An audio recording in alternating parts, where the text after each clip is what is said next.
All right, today I'm in the mood for a spiced pumpkin latte. I have some pumpkin left over from the spiced pumpkin oatmeal I made. So I am going to use that up. Now, you can make this with regular strong coffee, but I don't have one of those fancy machines, but I do have one of these inexpensive espresso makers. And, you know, when I lived down in Miami, this is what you used for espresso coffee. I guess some of the restaurants had the fancy ones, but it's really simple. It's like an old percolator. So you have these different parts. So this is where we'll fill, and I'm using a Cafe Bustelo. It's espresso ground coffee, and it really is amazing flavor. Again, this is what they use in Miami for their coffee. And if you've ever used a regular machine, I'm not going to say real because this is real, obviously. If you've ever used a machine, you pretty much fill this in, kind of tap it down.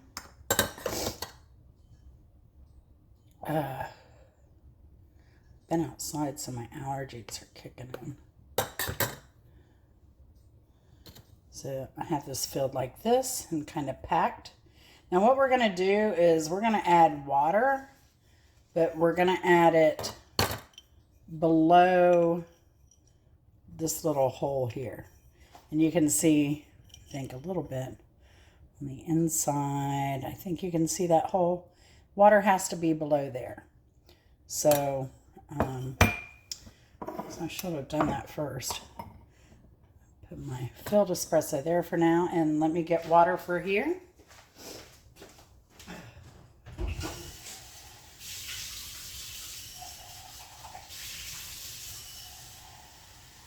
And this really doesn't take too long to brew.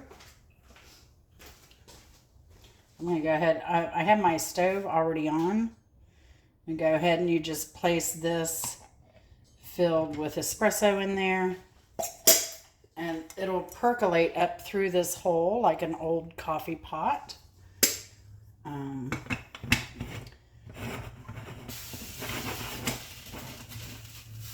this should be about done by the time we get all of our stuff into our glass for the... I'm going to make a iced pumpkin latte. So, get my glass jar. I don't have a medium. I'm going to make a large, extra large, double latte here.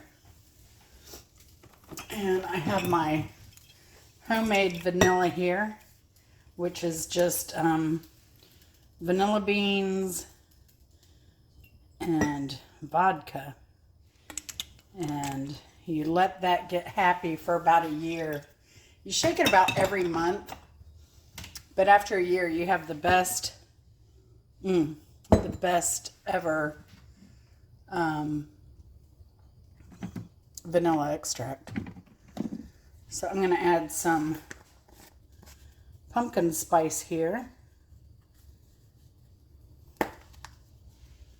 to my container. A little more maybe.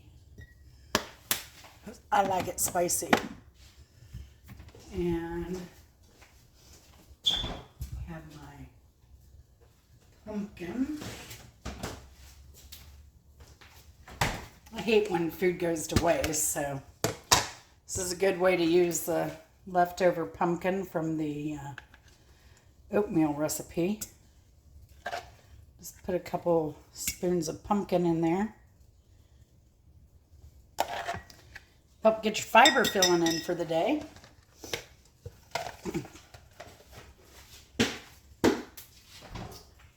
And then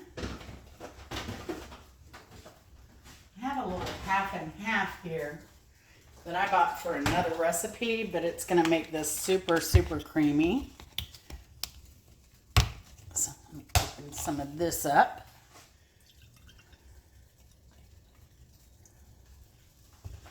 Oh yeah. It's going to be really good.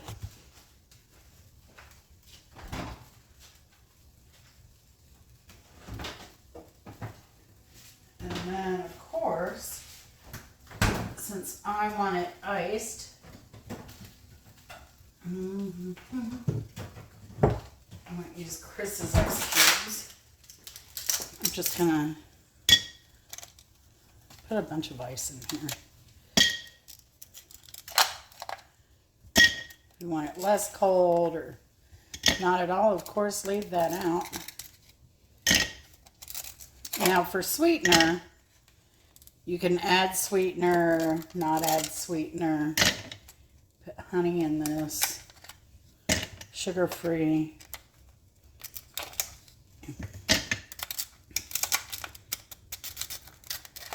Whatever you prefer. I'm going to put some extra ice. Since I'm making a lot of espresso. And it's coming right off the heat.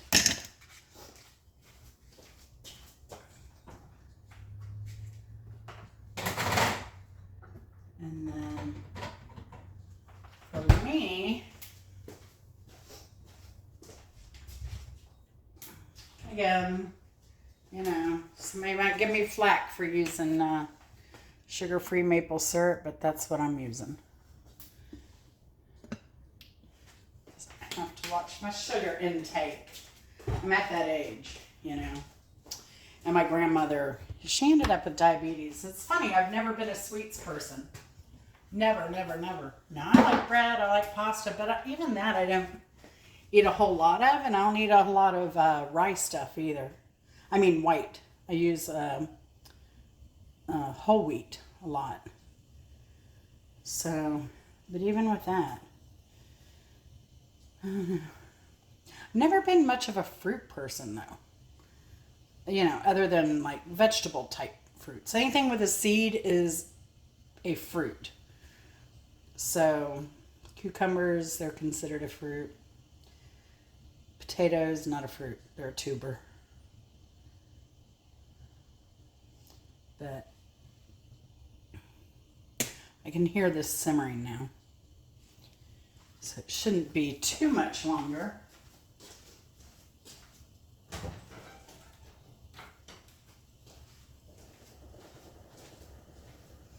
I'm going to bring you back when this starts percolating. Oh, I hear it percolating now, actually. And you see the steam starting to come off. Can you see that?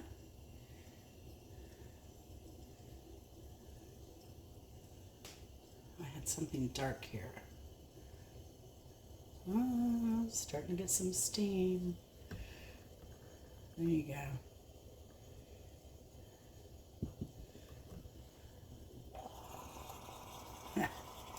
Ooh, it's starting to come up. Hasn't started yet. But you just have to be careful with this method because you don't want it to sit on the hot eye of the stove longer than necessary.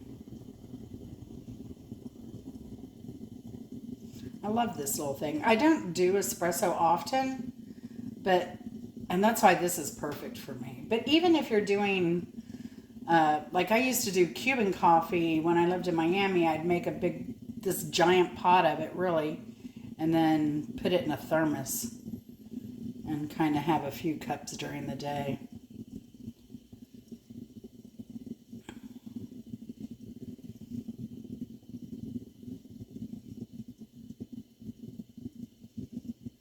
I love this thing. And I don't know, I think these are only like $20 or something. They'll last forever. And this one, Chris put through the wash. So it's a little dull, but when you get them, they're all nice and shiny, sparkly. Oh, wait. Still percolating.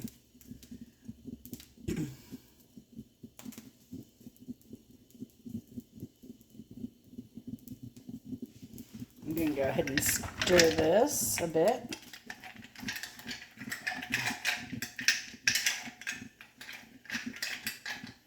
Oh, that's not working very well. I really packed the ice in there.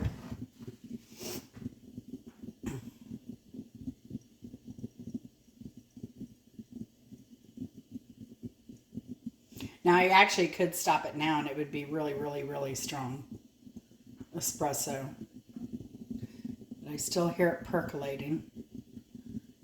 Can you hear that at all?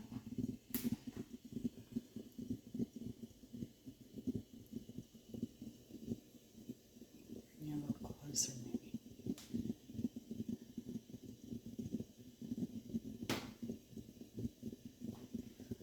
I'll open it up. You can see in here. Oh.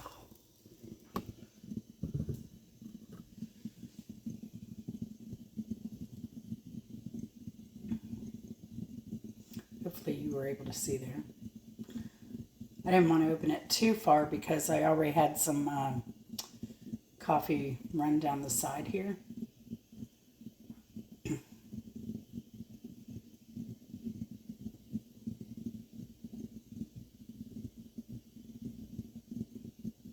So yeah, these are really easy to make.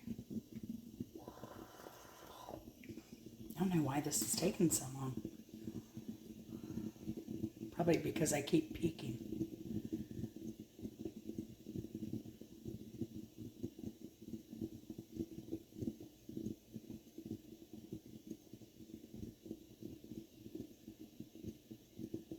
I'll bring you back when it's done brewing. All right, so you can see here how it's stopped making any noise. We don't have the steam, there's a little steam coming out here and there. So this is finished percolating. Let me show you what it looks like. Nice and thick espresso there.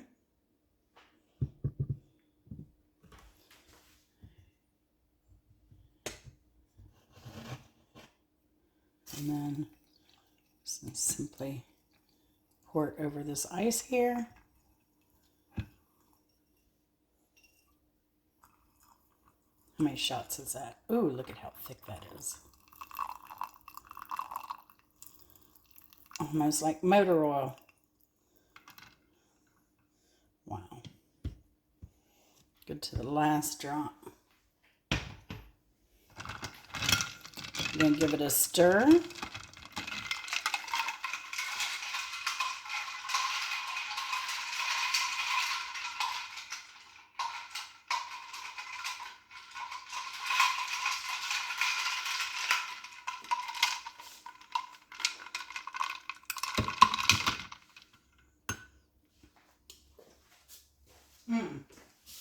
Perfectly sweet, nice and fall tasting.